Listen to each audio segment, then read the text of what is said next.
So welcome to the fictionLab Public 2021 Forum Series. It's our second year. Today we bring you the first in a series of online forums, drawing together researchers, creative artists, industry practitioners and readers at large to discuss cutting-edge questions and issues for our art forms, for our industries and for our communities. Today's forum is entitled On Essaying Into, and it asks, how might one hold and articulate a space of writing, especially, and I'm adding my own coda, in COVID times? Before we continue, we collectively wish to acknowledge that we're variously beaming in from unceded lands. I myself am speaking to you from Wadawurrung country on the southwest coast of Victoria, and my friends and colleagues are coming in from other parts of Victoria, the state of Victoria. And under the umbrella of RMIT, we want to acknowledge the people of the Woiwurrung and Boonwurrung language groups of the Eastern Kulin Nations and their ancestors and elders past and present, along with the traditional custodians and their ancestors of the lands and waters across Australia. So I'm going to quickly introduce you to the little collective that's bringing this to you this afternoon, across, within, beside and under a range of practices, including poetry, essay writing, theatre, sonic and visual arts, and much, much more. And we're bringing all of that towards what I like to call the essayesque. So I know most of you, but you may not know me. My name's Peta Murray. I'm a lecturer at RMIT, and I'm bringing to this gathering my experience as a theatre maker, which these days I unfold into my writerly endeavours as modes of inquiry and as forms of activism. My colleague and my friend and my co-curator, Melody Ellis, comes to us from a background in the visual arts, and she these days is preoccupied with experimental, collaborative and ficto-critical approaches to writing. And now let me introduce our three wonderful guests. Andy Jackson is a celebrated writer, editor and teacher. His next poetry collection, Human Looking, is forthcoming from Giramondo this year. Tina Stefanou has a background as a vocalist, and she works across undisciplined ranges of mediums and forms and styles. I love that, she works undisciplined. And Khalid Warsame is a writer and arts worker whose essays and fiction and criticism have appeared in numerous publications. So working together for some weeks now, we have set out to explore the possibilities of experimental non-fiction methods to open new conceptual, affectual, embodied and ethical spaces. And out of this process, we have made something new for you.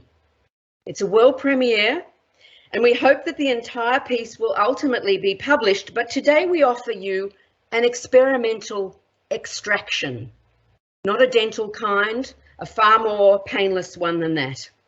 Our plan is to present this piece without pause until my state-of-the-art timer sounds in about 45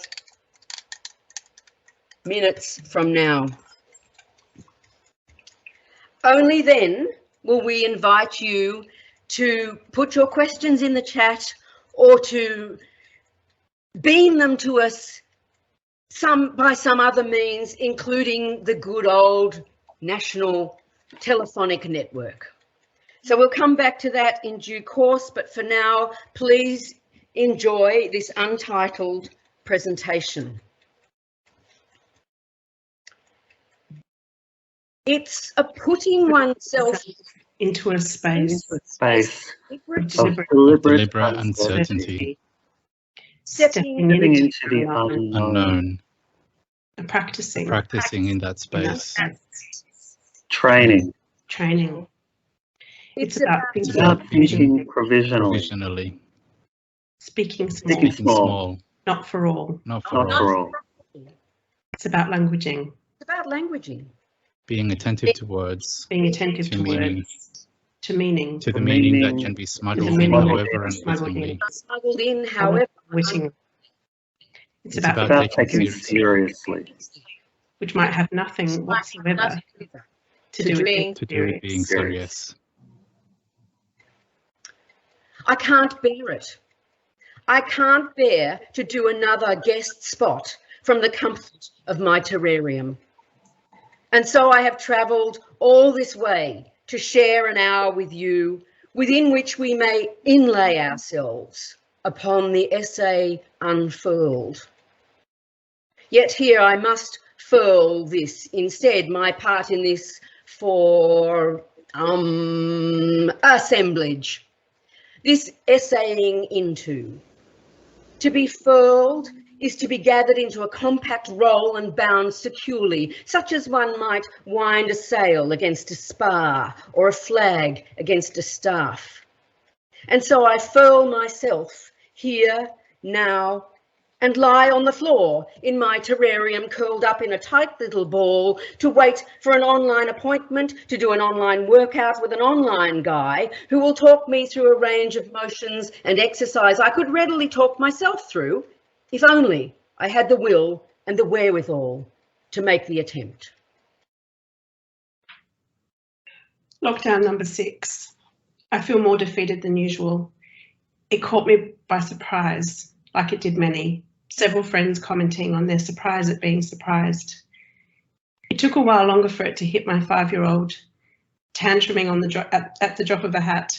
I don't know why I feel like this, she howled, lying on the floor, kicking and crying, punching and wailing. I know why, knew why. Got down on the floor with her, stroked her forehead softly. She didn't pull away. I gently distracted her shortly afterwards, pulling out an indoor trampoline and the invitation to bounce. I know what to do, but it's exhausting. I'm low on reserve. This is a low on reserve time for all. But what does this have to do with writing? With this genre or method we call essaying? With into? It's something about standing in the midst of uncertainty, of not knowing, indeed of choosing that approach. It's something about turning towards, a tuning in, a not knowing what will happen or even what to do next, even as one might know exactly what to do. A being with. It's an attempt to do all of this on the page, a writing into the thinking, a leaning in against, a staying with, even as one might want to turn away or need to do the dishes or put dinner on. I have a compulsion to observe things, I think, which has intensified over the past year. The pleasure lies in witnessing a moment of change, however brief. I think the shrinking of my world has a lot to do with this. I've spent more time alone over the past year than at any other time in my life, and the way I move through the world has changed as well. I don't know the full scope of this change. I feel slower, less confident, less capable of negotiating disquiet. But I also feel comfortable with silence, with time, and I am more aware of small things. I have also become less capable of describing. More and more, words don't seem like they're enough. It's almost the end of winter, and we're about to head into spring, a time of the year that rewards close observation. There's so much to see. In the corner of our backyard, little white flowers peek out from the grey branches of an old plum tree. A small beetle slowly makes its way across the back of my hand after hitching its ride on my sleeve. The sound of birds returns with a changing light, and it becomes warm enough to sit outside in the mornings, watching and listening.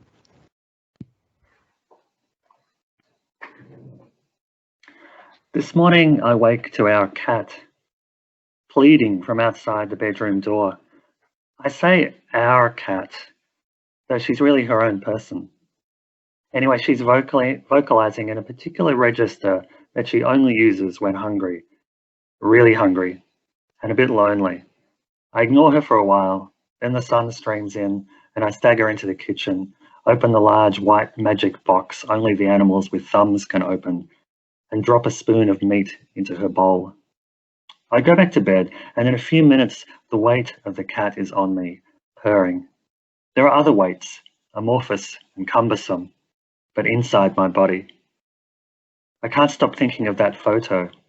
Cargo plane, thousands packed into a space designed for hundreds, a blur of bodies, the imagined smell of panic. A United States aircraft, Kabul Airport, 17th of August, 2021. Others, many others, are outside this plane, left behind. I'm teaching a creative writing class on classical mythology, and as we are talking, in our minds and in the spaces in our conversation, the scene appears again. Daphne fleeing from Apollo. He wants to possess her. All she wants is to take care of the river. He doesn't take no for an answer. She is desperate, determined. The only way to elude him is to be transformed into a laurel tree. She loses her voice, her ability to be mobile, but she is part of the earth now, human and non-human. Still, Apollo wants. He tears leaves from her, wears them as a crown, calls it honourable. In another class, poetry this time, a student gives her presentation on Audre Lorde.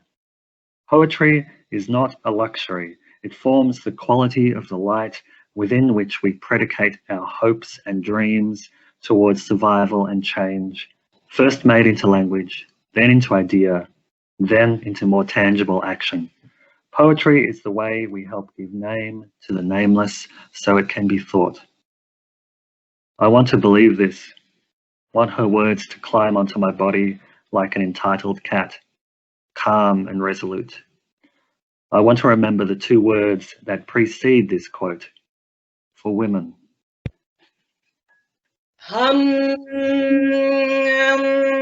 Fuck that ScoMo scum. Every time I see him, hear him, I feel the world shaking with disgust. What a cold blubber of a leader. One leader is a funny medieval construct. Why not have a few standing together? They should open each address to the public with a nude parade so we can really see them. Fleshy with their bank accounts laid bare, preparing our palates for the things we don't have to administrate. But this old sod, this gummy mouth of deep old fear and contempt for anything that will disrupt their order. Christian man, poof. If Jesus were around today, he would be a refugee. Prosperity gospels be damned, preying on the vulnerable so that crackpot preachers can prey on private jets. I'll speak in tongues, you stinky money guts. Kubali, Makali, Kustrani, Ukapak, Yalabi, be gone with you. I made myself laugh. I googled directions from my house here on Wadawurrung country in the Surf Coast Shire of Western Victoria to a precise location, the faculty department and accreditation suite at 600 S Michigan, Chicago, Illinois. This is where a friend and a collaborator will be in a few weeks' time when I'm beamed into their classroom to meet their postgrad students and talk with them as part of their course entitled History of the Essay, Queered Essays, the Essay Unfurled. As I was calculating time, date, across time zones, and entering the appointment, my friendly local digital calendar offered me a map and then went further, asking me if I would like directions, and then went even further to ask me whether I would wish to be altered when it was time to leave. I accepted. Who would not?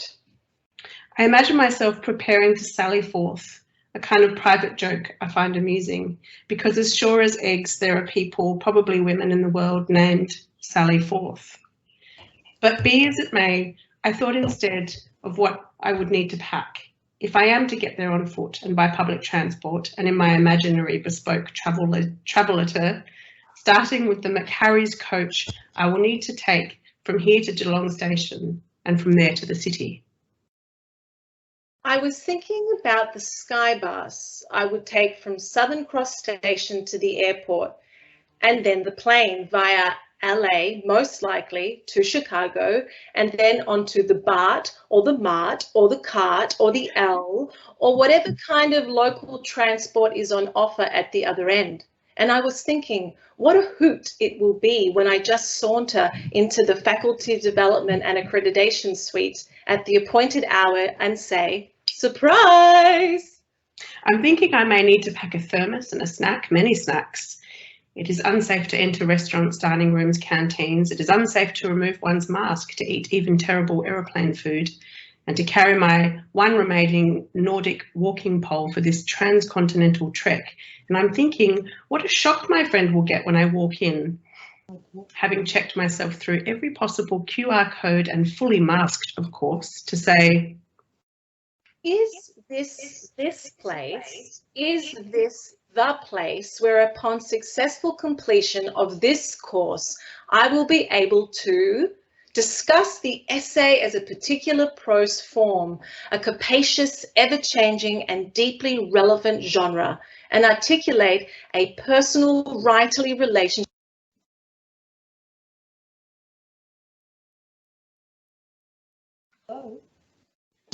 of the essay in original, individual and/or collective writings. Here we go. Yeah, can you hear me? I want to write through a field, with a field not as in a professional field of what, how, who, when and where. But a commingling, middle of forces kind of thing. Where spelling isn't important and nakedness is greatly encouraged. I don't mean forced exposure or overperformed stiffies in the headlights.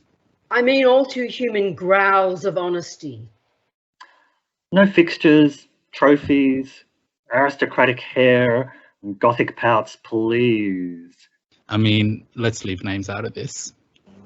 For this writing, feeling, collective thing of thingness, event in the making offering, I will attempt to be in the field. Retuning the requirements I have built up in my superhead about what constitutes an essay. I mean, whose vernacular is this anyway? I keep regulating the intensity of my wordless tensions. The thinking of money, furniture, citation clicks and clacks. The personal responsibility of forgiveness, friendship, and giving a shit, beyond the representation of giving a shit. I am into warmth. Not the slow burning of a multi-cannibalistic sociality, but the warmth of trust, invitation, and the art of being a dag. Moving towards warmth is painfully shedding a type of shame that has become a second skin, made very quickly in the first few years of life. So here's to making marks together, to learning through doing and giving when you don't have to. It's a putting oneself in the space of Deliberate uncertainty. stepping Stepping into the unknown, practicing in that space. Training. It's about thinking provisionally. Speaking small, not for all. It's about languaging. Being attentive to words. to The meaning, meaning. to the meaning that can be smuggled in. However unwittingly. It's about taking seriously. Which might have nothing whatsoever to do. Being serious. The whole world is searching for hard borders, like yours, quips my German friend on the phone from Berlin. So we can keep out the virus and all the other undesirables while we're at it? Right, I reply. But I am nevertheless caught off guard by how simply she puts it, and how I've missed this analysis. Mine and the local political left more broadly seem to have put a blind spot on the hard border this time. We've been so busy counteracting the narratives of the QAnons, the anti-vaxxers and the freedom marchers that we've forgotten to be present to the dark sides of Australia's fetish for border control. The ideology of protection got us this time, got me. The desire for safety, so visceral. Texting my friend about this, I mean, maybe we here being the political left, do have a fear of being infected by the other. We just think we don't. The we being me. All those years of thinking I wasn't afraid of the other. Yeah, right. The hubris of thinking one is exempt from all this stuff. I mean, I've had other glimpses of the thing I thought I was exempt from. As when crossing the street to avoid someone begging for money, or the laughing along with a certain style of sexist teasing among people I don't know very well, or at all. Like the dentist this week. He teasing my daughter in the most gendered of ways, and me saying, "He's just teasing, darling." Don't take it so seriously, being the message. Don't overreact. For goodness sake, don't cry. One word that keeps coming to my mind is reticence. A kind of hesitation, but heavier.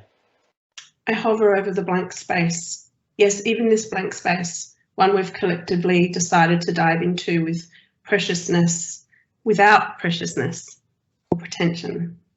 Because now, more than ever, or just more clearly than ever, it seems the spaces are not empty. Airborne droplets in our breaths. The hidden histories inside our words. Capitalism in our desires. I think I'm okay with hesitation. Though I have to say, I wanted to write this with less thought, more bodily, with less gazing out the window, less hovering over the backspace key. Can we hug? Have I bought my mask? How will others take what I say? What chaos will these theories reverberate with? The cat is cleaning herself. A ragged, diseased, sulphur-crested cockatoo is eating seeds we tossed into the garden. A rat is turning the compost. Buds are forming on bare branches, ignorant, and with something we humans might call hope. I'm thinking about reticence, but I'm also thinking about movement, small and present. I'm thinking about how each body is connected to myriad other bodies, is actually inside other bodies.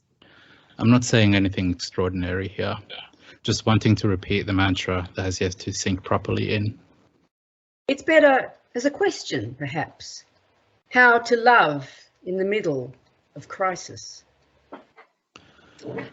What does contradiction, borders, paranoia, at least misinformation, or at the very least misinformation, have to do with essaying. essaying? the act of essaying, being practice of in or practice in thinking, nuance.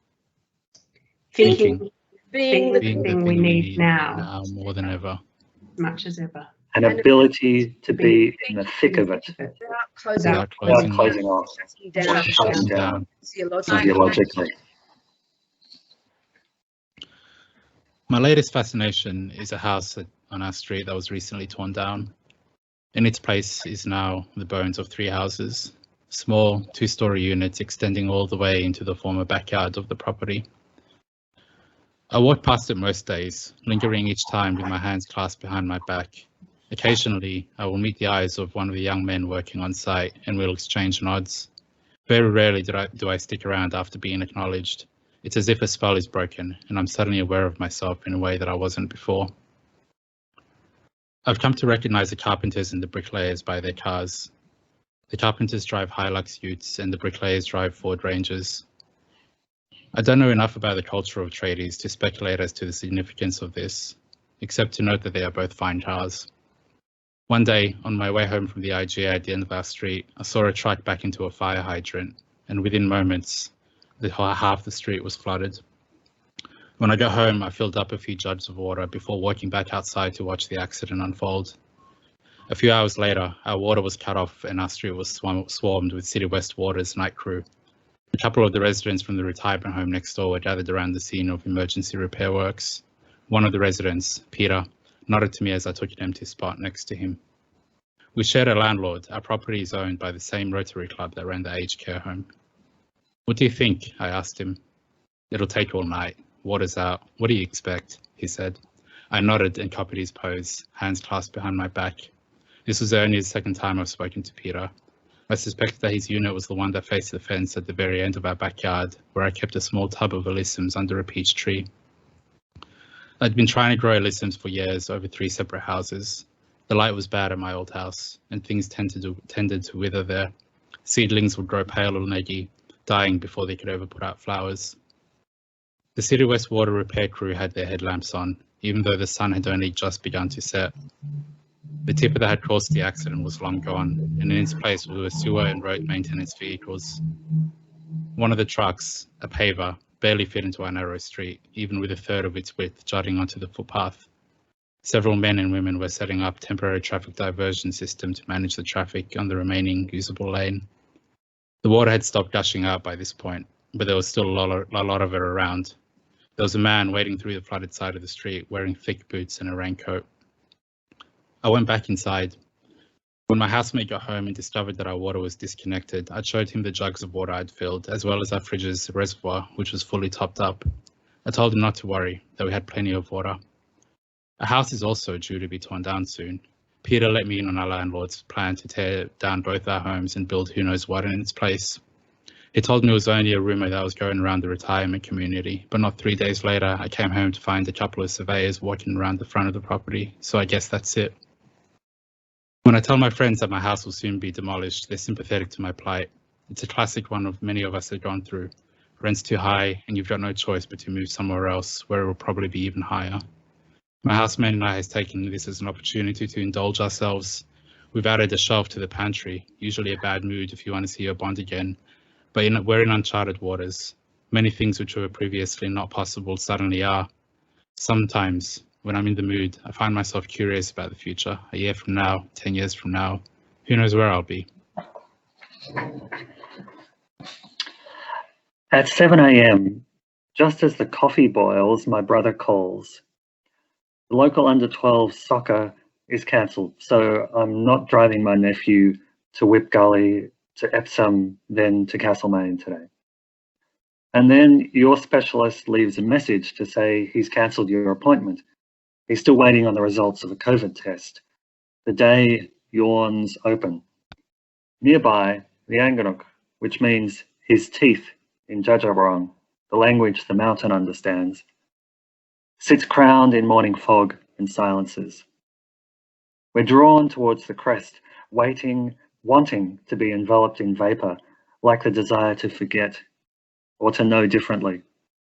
We drive, then trudge along a meandering path, a desire line, past fallen branches, rocks dotted with moss, beneath the rasps of sulphur-crested cockatoos, cries of chuffs. Numbers, graphs, press conferences, curses, slough off like old skin. Our breath blooms and disappears. Up here, I'm still thinking of the rest of the world, still thinking what to write in this essay, poem, conversation, broken chorus, but the thinking is a fraction more spacious for now.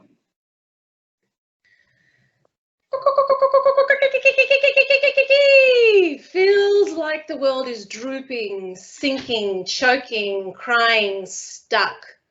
I'm not heading into a lament here, although I feel like from my safety perch, with an audience to witness, I hear millions of voices wailing. This isn't some convenient metaphor that writers and art producers use to convey some sort of empathetic credit. All the CV fodder, appropriation, clever manipulations. Not sure if being this cynical is helpful, but how do we not criticize our own milieus? Language nauseates me. Trying to make sentences fit, Some people call it craft. Sometimes I hear it as classist and neurotypical tongues. I feel stuck in between writing as power to writing as market protocol, as personal fluffing. I think we can still be affirmative in all this, in amongst this planetary hospice. I think creative action with others could be a respite.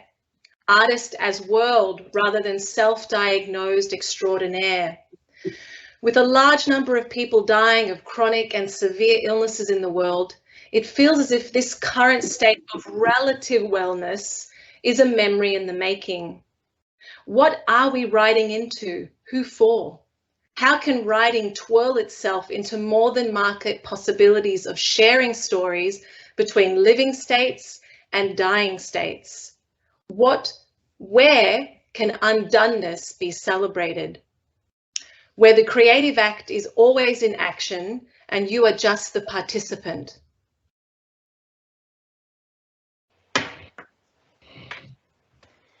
And come back to this page a couple of days later, after a walk, after yelling at a man who walked beside a masked woman while wearing his own mask as some kind of unfashionable bandana. Clearly he finds it unmasculine to be seen to give a flying fuck about other humans. But then I think, was there ever a cultural moment? Was there ever a cultural moment than the Ronageist more fitting to the essay?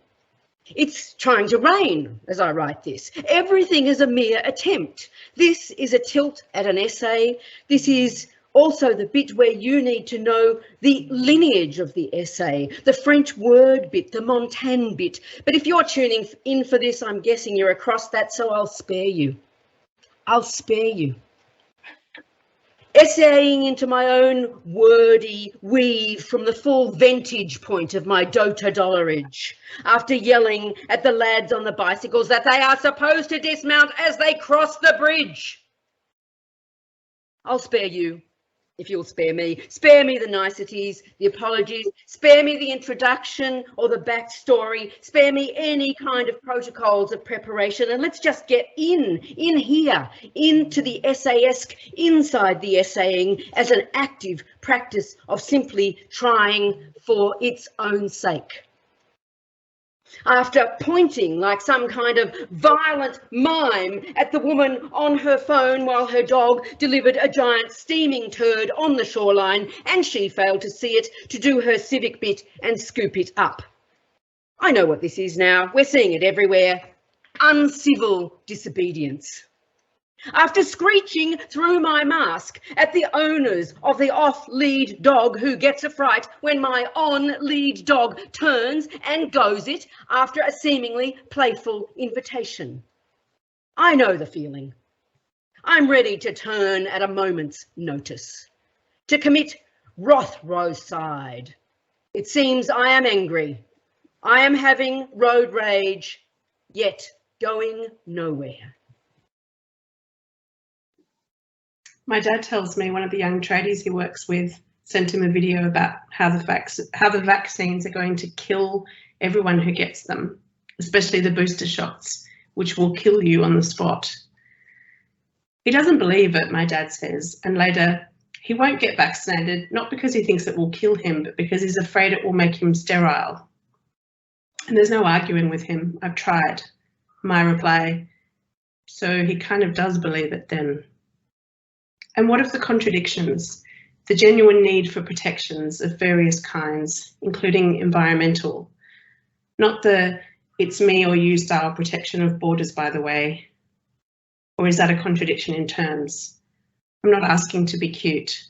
I'm trying to think this through. What of the immunosuppressed and compromised? What of those who can't get vaccinated either because of certain health conditions or treatments, or because they're not yet eligible, or there's lack of supply? We know that higher socioeconomic areas have higher vaccination rates than the rest of the community. This data has been emerging in Sydney for some time now, and that much of the vaccine injustice globally falls along class and race lines. It's a putting oneself into a To a space, space of deliberate uncertainty. Certainty. stepping Stepping into Stepping into the unknown. unknown, The unknown. practicing in that space, training. training, It's about thinking personally, speaking small, Thinking small, not for not all. for all. It's about language. About languaging, That languaging. being Being attentive to words, the meaning, to meaning. meaning that can be Smuggled in, or however unwittingly. It's about taking seriously, Seriously. which which might might have Might have nothing nothing to whatsoever do to do with being Being serious. serious. serious.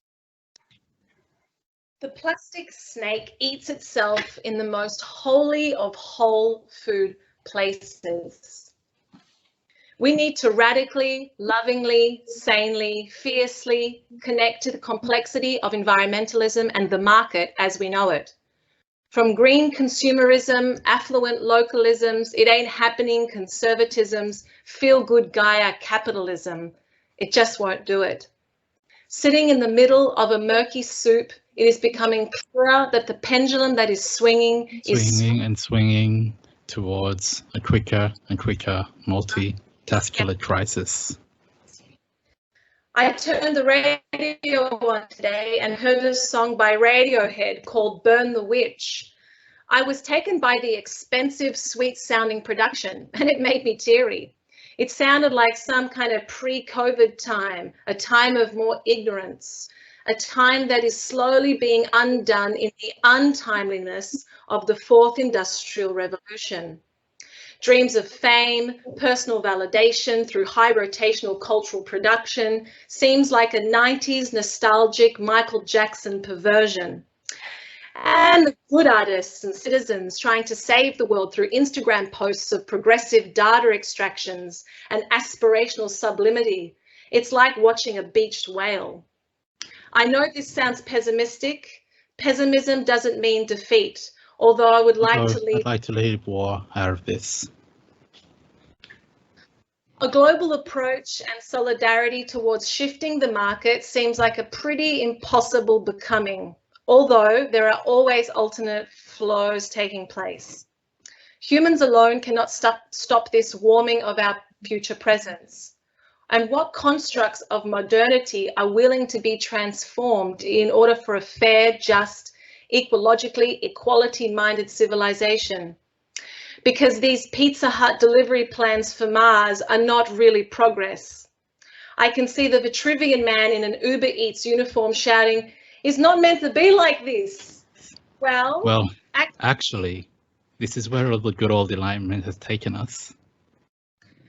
whilst there is a lot of important work being done to inform and change policies, it is simply not enough, and other questions begin to unfold, especially in the context of the precariat, who is asked to make more sacrifices, go green and have good manners, whilst the affluent classes and oligarchs fly around, don't pay taxes, and run tech companies responsible for mass amounts of energy extraction. Please. Don't use the word or the phrase "at least." While you recycle, they are sending joyrides up to space full of little men emitting tons of carbon. Space cowboys ejaculating into the ether like some transcendental porn hub. At this point, is it about witnessing the horrors to come, the horrors that are there, the horrors that have always been there? To affirmatively adjust our relationship with each other, to our outdated aspirations, to the more than human world, and with mortality. Like they say, every little bit helps. If you look green, eat organic and work from home, you've done your bit, right? No. The upper and middle classes who are competing for the right to stay in their material lanes are producing more admissions from data servers and streaming than if we were flying around, collectively paradoxing. A frenzy of presentations and representations. Are we really willing to see how wealth aggregates, affects, manipulates bodies, production, aesthetics, policies, attitudes, materials, places, lives and times? As Bray Doty says, who are the we in all of this? This race for cultural capital and performing morality, righteousness and greening is a flaccid Vitruvian cock. How did we end up here? A friend said in a telephone convo recently, this time a Melbourne friend. And it's like that. It's like that. It's a putting oneself into a space of deliberate uncertainty, stepping into the unknown, a practicing in that space, training. Training. It's about thinking provisionally, speaking small, not for all. Not for all. It's about languaging, being attentive to words, to meaning, to the meaning that can be smuggled in, however unwittingly. It's about taking seriously, which might have nothing whatsoever to being serious. Might have nothing whatsoever to do with being serious. Recently, I've been thinking about this as an ethics. I've been thinking of it as an ethic against violence, particularly violence in its myriad guises. Violence in its myriad guises. I want to know how to write in and with this time, in and with the specific challenges of environmental degradation, ongoing inequalities, a global pandemic, of paranoias, big and small, of hard borders and lockdowns. Mackenzie Wyke writes, I started to ask about what might constitute theory for the Anthropocene, and it boils down to something like that for me too. Me too. I want to say that I think it might be possible to train in uncertainty methodologically via essaying, that to do so might benefit us as we navigate the uncertainty of these times as deftly off the page as on it. As deftly off the page as on it. I want to venture into that in coming together, in writing and enacting collectively. We might find the courage and nourishment to continue on doing and being and thinking and feeling and protesting and dreaming and resisting and loving and rebelling and failing and succeeding and faltering and uttering in these times. And loving and rebelling and failing and succeeding and faltering and uttering in these times.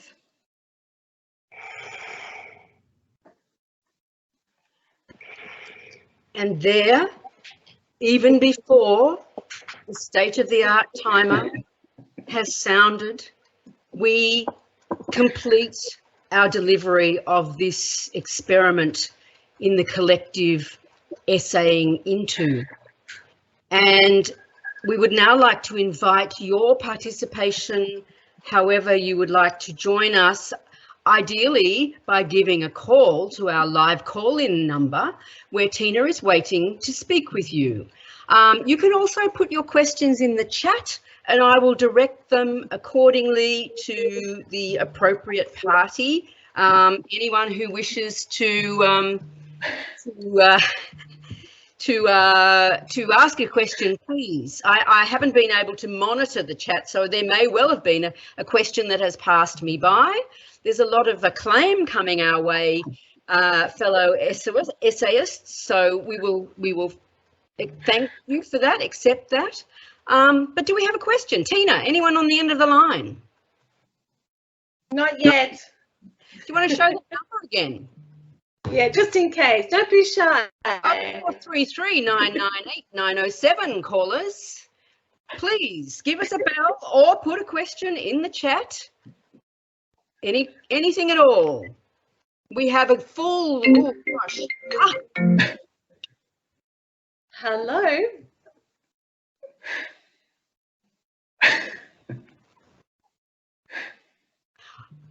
We can take questions.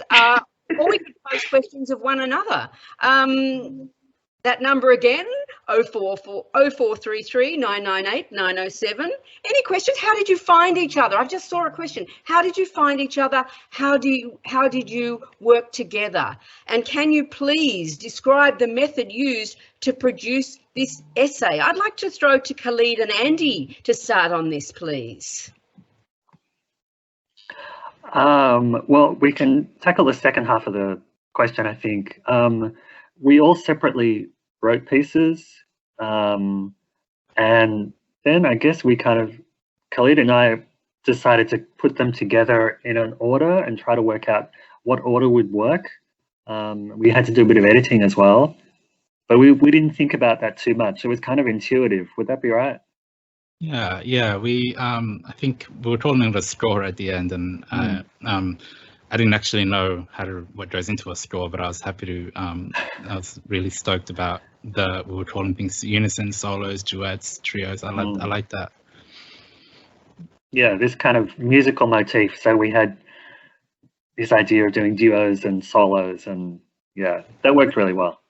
I'm remembering too, at the very beginning when we had our first meeting, we talked about trying to be like a band, and that one of us would be the drummer and one of us would improvise and somebody else would have the bass line. And does somebody else want to, Melody, do you want to talk about how we all came together as an ensemble? Sure, thanks, Peta. Look, I think that we were trying to enact something, and so really this was about, for me, the process was really about a kind of connection, a trust and openness. We didn't meet very many times. There was a great deal of trust, respect, of listening to one another, and that was really how we set forth. We opened a Google Doc and put things into it and then moved them around. And but really, I think it came out of a deep listening to one another, but also, as it turned out, this piece became quite political. And I think that's because we were also really listening to this time and really trying to be attentive to that somehow. And bridging that, the personal and the global, I think, yeah. There are a few more questions coming in, but I just have to know, Tina, what was that? What did they want to know? Yes, so I had a very lovely call from Lucinda, who I think we might have already answered some of that, but she also wanted to know, like, tell us about the process. How long have you been working together? How long did it take? Well, I just noticed a question whiz by in the chat, which was, how did it feel to perform this today from the, respective lands and territories and bubbles and terraria that we find ourselves in? And I'm really curious to hear from my fellows on that one. So I'm going to pass the baton on to you, Tina, and then you pass it on from you to the next guest. Okay. Well, it's quite therapeutic to just say your bit and to actually hear other people say your bit. That was really satisfying.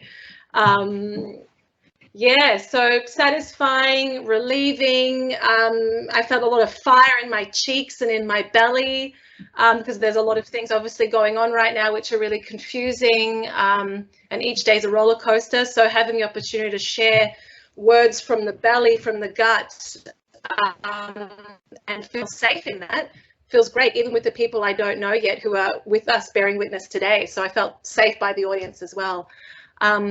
Yeah, so I might pass it on to Khalid. I'd like to echo everything you said, Tina, and also there was a question I saw about the choral nature and whether that was intentional, and it really it came together that way in the sense that we sort of trusted a lot that it would sort of, even the arrangement of the pieces, and I think Andy and I we first just had a quick pass at it and just realized the first order that we put it in was great, because it was less the order and the words overlapping and more the actual space that we were creating for those words to exist.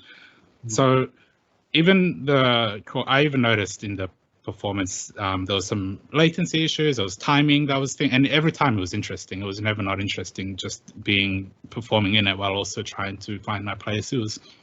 I think there was it was a really it was a fascinating form. I'm really interested in using the limitations of the way we're forced to interact with each other and making work out of that.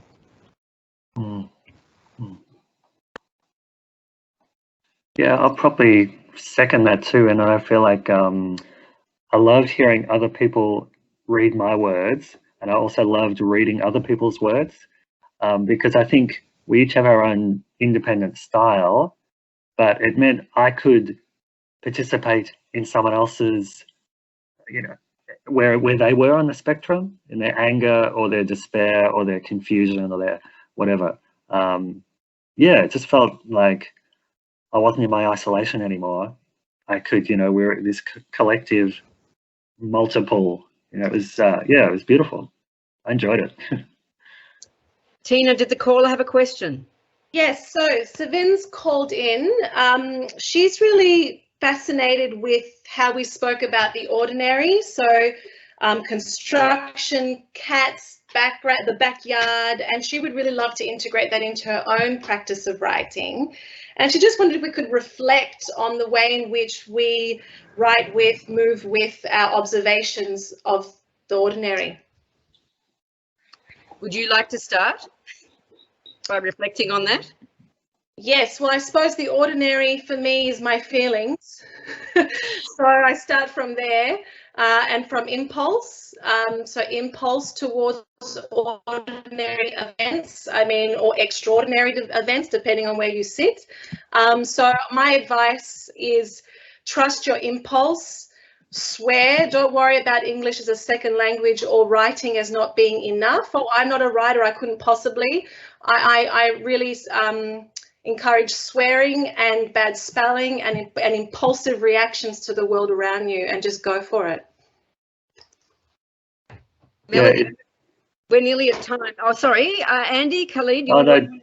Just to say quickly, we had we really didn't edit ourselves. We had a quick deadline and we just wrote. So not self-censoring really helped.